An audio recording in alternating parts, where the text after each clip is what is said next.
السلام علیکم ورحمۃ اللہ وبرکاتہ۔ بہت سے لوگ یہ معلوم کرتے ہیں کہ اگر ہم شاعری سیکھنا چاہیں، خاص طور سے بہت سے لوگوں کو یہ ہے کہ اللہ کے رسول کی محبت ہے، اشعار میں اس کا اظہار کرنا چاہتے ہیں، اس لیے شاعری سیکھنے کی تمنا ہے۔ بہت سے لوگ تو سیدھا یہی کہتے ہیں کہ ہم یہ چاہتے ہیں کہ ہم بھی اشعار کے ذریعے اللہ کے رسول کی نعت لکھ سکیں، ان کی تعریف کر سکیں۔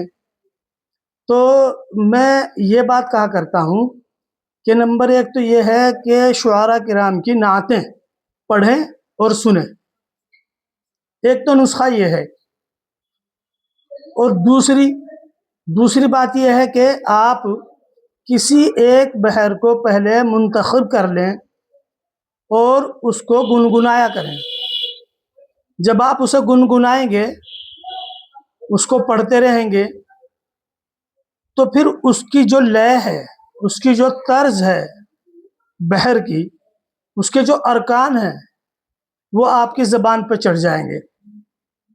اس کے بعد پھر آپ یہ نہ دیکھیں کہ الفاظ کے معنی کیا ہیں، بلکہ آپ بغیر معنی کے وہ الفاظ جو اس لے پر فٹ ہو رہے ہیں وہی کہنا شروع کر دیں، گنگنانا شروع کر دیں۔ اور پھر جب آپ کو لگے کہ میں اس پر اپنی پکڑ بنا چکا ہوں، پھر اس کے بعد آپ بامعنی الفاظ کی تلاش کرتے رہیں اور اس میں جوڑتے رہیں۔ اور یہ بھی ضرور سن لیں کہ کسی کو استاد مان کر اس سے اصلاح لیں، اور استاد کے اور شاگردی کے جو تعلق ہیں ادب کا، عقیدت کا، وہ جب آپ ان سے رکھیں گے تو جلدی فائدہ ہوگا۔ پھر اس سلسلے میں یہ بات عرض کیا کرتا ہوں کہ ایک بہت ہی آسان بحر ہے، فعولاً فعولاً فعولاً فعولاً۔ یہ مسمن سالم کی بحر ہے، تو یہ کہنی آسان ہے، اور اس میں یہ ایسی بحر ہے کہ اس میں ہر طرز لگ سکتی،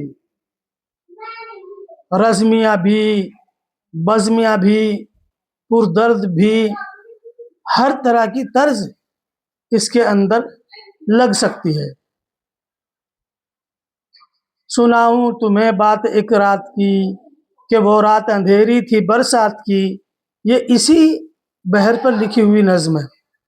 اور اس بحر پر لکھی ہوئی بہت سی نظمیں ہیں، کیونکہ اس بحر کو پڑھنا بہت آسان ہے، سمجھنا بہت آسان ہے، سیکھنا بہت آسان ہے، بولنا آسان ہے، اور اس پر شعر لکھنا بھی آسان ہے۔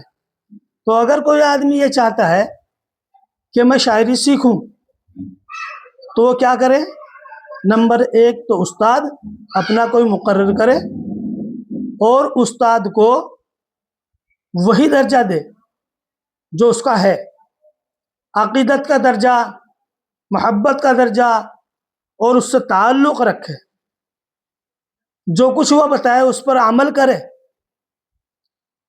اور میں نے یہ دیکھا ہے کہ جو لوگ شاعری سیکھنا چاہتے ہیں، وہ ان کے اندر ایک عجیب بات یہ ہو جاتی ہے کہ وہ ہتھیلی پہ سرسوں جمانا چاہتے ہیں، جلدی بہت رہتی ہے، اپنا آپ عجیب قسم کے جن کو وہ کلام کہتے ہیں بھیج کر کے اپنے استاد کو تنگ کرتے ہیں، اور پھر ناراض بھی ہو جاتے ہیں۔ مجھے تجربہ ہے اس کا، اس لیے میں یہ بات عرض کرنا چاہتا ہوں کہ جب آپ یہ چاہتے ہیں کہ ہم سیکھیں تو اس کے سیکھنے کے جو شرائط ہیں وہ پورے کریں۔ ظاہر سی بات ہے کوئی حفظ سیکھنا نہیں ہے، نہ کوئی ایسی تعلیم ہے کہ جس کی درسگاہ لگے گی، لیکن اگر آپ سیکھنا چاہتے ہیں تو پھر یہ کام کیجئے کہ ایک تو مشق کیجئے، گنگنائیے، شاعروں کو سنیے، اور ایک بحر پکڑیے۔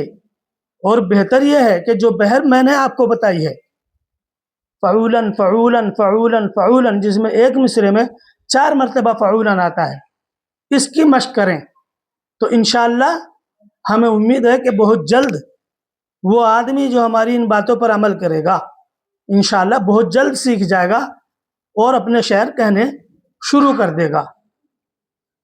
امید ہے کہ آپ اس پر عمل کریں گے، ویڈیو کو پوری دیکھ لیا کریں، اور جب آپ ویڈیو پوری دیکھتے ہیں تو ساری باتیں سمجھ میں آ جاتی ہیں۔ السلام علیکم۔